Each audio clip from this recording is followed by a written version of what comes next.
Well, Linda and I got back from our trip to Idaho, oh gee, a month and a half ago.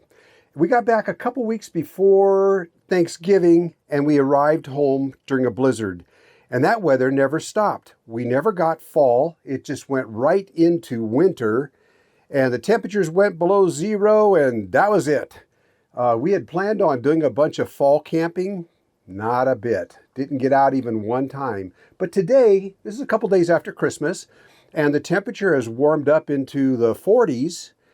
We had like a 60-degree temperature swing here. Snow is melting, and it's my first chance to get out here to the trailer and do a project. Let me show you what I'm up to. Lights.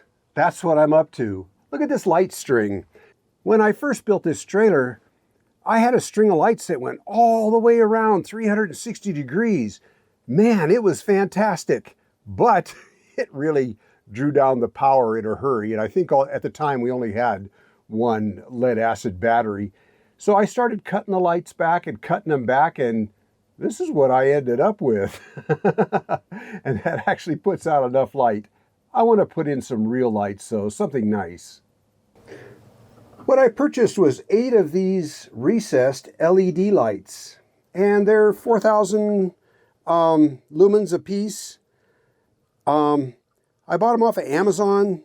They draw about 3 watts, I think. And I bought 9 or 8 of them for like $27 or something. They got good reviews, and I've read that they're really bright. So that's what I bought. Looks like a pretty simple installation, except for running the wiring. And then to run them, I bought these dimmer switches. Now these, you turn them to like this to turn them on, and then they get bright. The lights get brighter as you turn it up, and then you turn it all the way back down and turn it off. There's 3 or 4 different kinds of dimmer switches. You can get the slide switch, where you just slide it on and off. You can get the kind that you can have it turned on and you just push the button on and off. I just wanted a simple switch where I just rotate it and also can adjust it like this. So I got these off of Amazon too. Of course, got a spool of wire nuts. I'm ready to go. The lights came with some simple directions, and basically it just tells you what size hole to cut. It says between 60 and 65 millimeters, which is about 2 1/3 to 2.5 inches for a hole saw. And then the switches came with a basic diagram here that shows how to wire the lights and the switches up. My problem is I need to remove that trim piece up there in the corner and find a way to run the wiring behind the paneling. And I'm going to have to do that on both sides. What I figured I'd do is put 6 lights overhead, 2, 2, and 2, and then 1 light at the head of each bunk to act as reading lights, each with their own dimmer switch.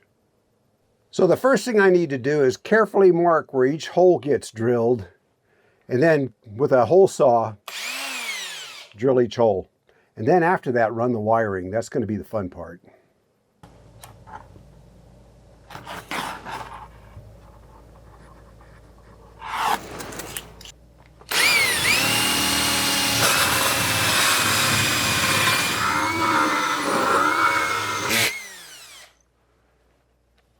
Make sure your drill bit's not set too deep.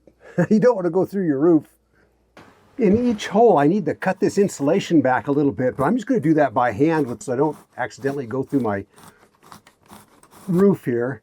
And I'm not going to go all the way through the insulation either. I'm just going to go part way in and then kind of cut it out or chip it out. We'll see how that works. That's just to make room for the recessed light to recess. I just put like a 1/2 inch deep X on it and then just chip out the center. That was actually pretty easy. Okay, here's where I am on this. I've got all 3 holes in a row on both sides, and I've got wiring running from this hole to the next one, to the next one back there, over to that one. Anyways, they're all wired together. They're all hooked up together, but I don't have any power going to them yet. So that's the next step. And then I was going to pull the trim down on the side over here, this piece of trim, But you know, I already have wires running on the surface up here that goes to the solar panel. So what's one more wire? And I figured I would just come back here with a wire running up here, and then back here go up into the overhead, drill a little hole over here, up into the overhead, and it'll feed this corner one, and from there it'll feed everything. So that's what I'm going to do. I'm not sure how I'm going to feed these two yet, the one at the head of each bunk here. So not quite sure what I'm going to do on those, but I'll let you know. Well, this is day 2, and I got all the wiring run for the 6 lights here. And by the way, it's numbers, I use number 16 wire. So I didn't want to, you can go, you know, you can use 14, 16, 18, or even 20 for these lights. But I went with 16. I didn't want to go too fat because I got to get it through some tight places. And then the only thing that's going to give me any problem is going to be this rear corner running it down the wall here. So I got to figure that out for the reading lights above the bed here. Other than that, it went pretty well yesterday. I haven't decided yet if I'm going to solder all these connections or just use wire nuts on them. The connections are going to be easy enough to get to because I just got to drop the light and the connection will be right there. So I may just use wire nuts on all of these. I might solder some of the connections on the switches or something, but we'll see.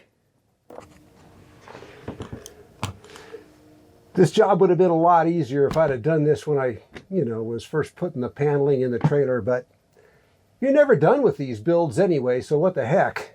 It's going to be so nice, though, having decent lighting in the trailer and reading lights, too. Lots of connections to make, but I'm getting there.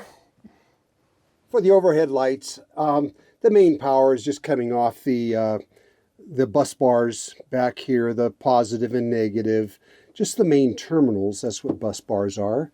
And then, of course, the power lead is interrupted here with this switch. And the switch came with very good instructions on how to wire it. It was very simple. And I ended up doing what I said I was going to do. I just came over here and went up through the ceiling. And that fed all of the overhead lights.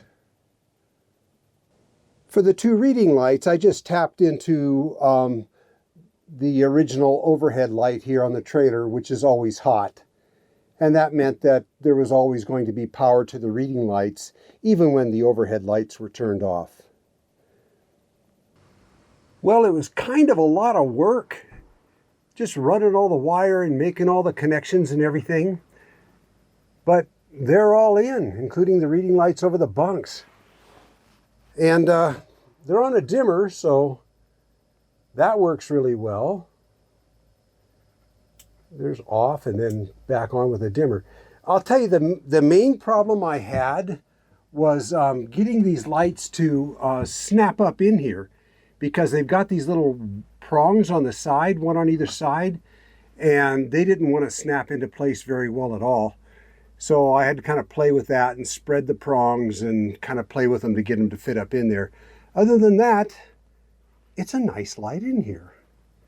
The trailer's a mess. And there was, Linda just got done vacuuming. There was crap all over the floor, foam insulation and sawdust and everything else from cutting. But I think it came out pretty good, though. I like them. And boy, they put out a lot of light. They are bright. Well, there you go. Yeah, it took me 2 days. Well, not 2 whole days, but, probably 4 or 5 hours yesterday and then another 6 hours today. And even Linda came out and helped with the cleanup and everything. But I like the lights. I think they're worth doing. If you install 1 light fixture, that's 1. Well, this is like installing 8. So, and there's 3 switches total, 1 for the overhead lights and then a switch for each of the reading lights on the bunk. It was very inexpensive to do, kinda. The wire now, the copper wire costs a lot of money. The switches, the 3 switches cost more than the lights did. I think the 3 switches were $47 and the 8 lights were like $27. I think the quality is good on them. I dropped this one flat on the floor, and it went bang, and I thought, oh, there goes that one. But no, it's working. So anyway, just another idea for lighting in your outfit. If you like the video, please like, share. We really need you to subscribe. That helps this video get traction and helps our channel too. See you around.